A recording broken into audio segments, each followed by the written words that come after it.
అలసిన వానికి ఊరడించు మాటలు. సహోదరుడు భక్త్ సింగ్ గారి పరిచర్య నుండి సేకరించిన అనుదిన ధ్యానములు. మే 6. సంతోషించి ఆనందించుడి, పరలోకమందు మీ ఫలము అధికమగును. మత్తయి 5:12. ప్రభుదూత యోసేపుతో ఇలాగు చెప్పెను, నీ భార్య అయిన మరియను చేర్చుకొనుటకు భయపడకుము. ఆమె గర్భము ధరించినది పరిశుద్ధాత్మ వలన కలిగినది. మత్తయి 1:20. మరొక విధంగా, కొంతకాలము నిందను భరించుటకు భయపడకుము. నిందించబడు ఆధిక్యత నీకు ఇవ్వబడింది. నీకు నీ భార్యకు ఏమి సంభవించునో అని కలవరపడకుము.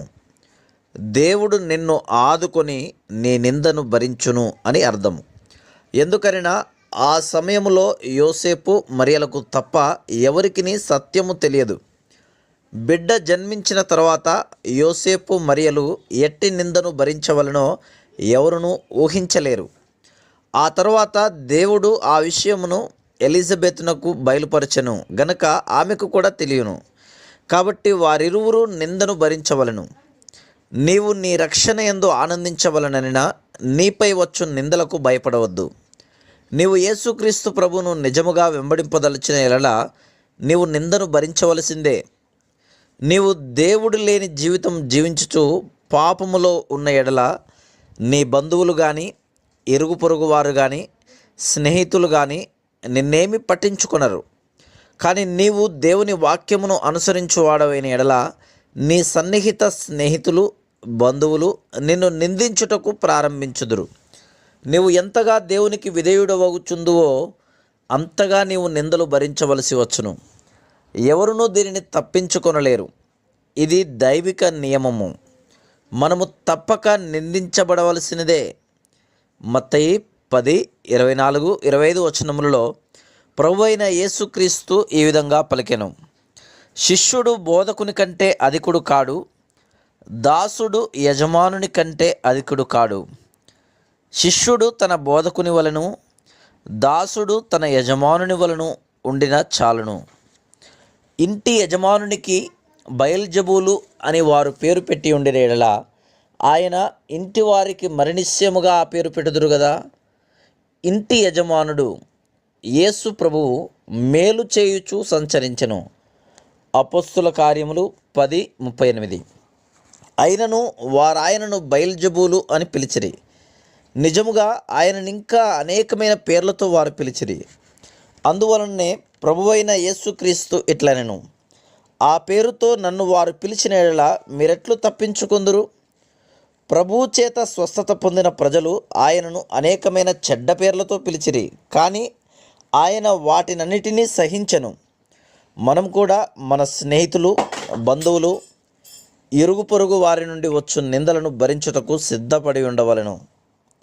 ఇతరులు నీ ద్వారా ఆశీర్వదింపబడవలనని నీవు కోరిన ఎడల నీవు నిందించబడినప్పుడు సనగవద్దు, నేరారోపణ చేయవద్దు.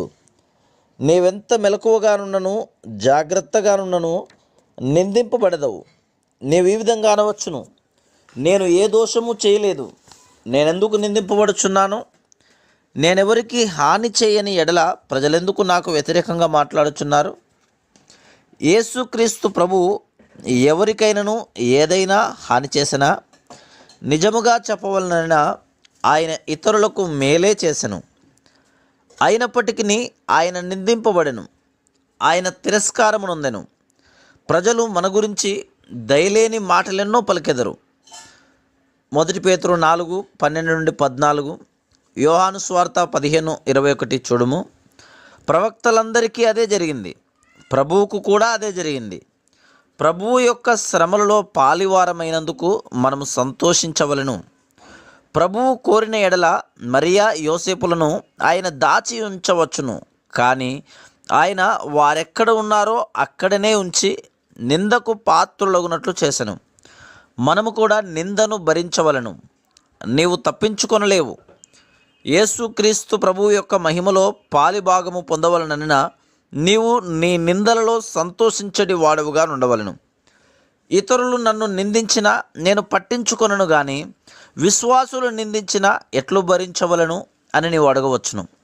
వారు విశ్వాసులే కానీ ఇతరులే కానీ వారు సాతాను ద్వారా నడిపించబడిరి. యేసుక్రీస్తు ప్రభువుకు విధేయత చూపించు కొలది ఇంకనూ అధికముగా నిందింపబడుదుము. ప్రభువు ఇట్లనెను, సంతోషించి ఆనందించుడి, పరలోకమందు మీ ఫలము అధికమగును. ఇలాగున వారు మీకు పూర్వమందుండిన ప్రవక్తలను హింసించిరి. మత్తయి 5:12. మనము సంతోషించు వారముగా ఉండవలను, ఎందుకనగా మహిమాస్వరూపి అయిన ఆత్మ మన మీద నిలుచుచున్నాడు. 1 పేతురు 4:14.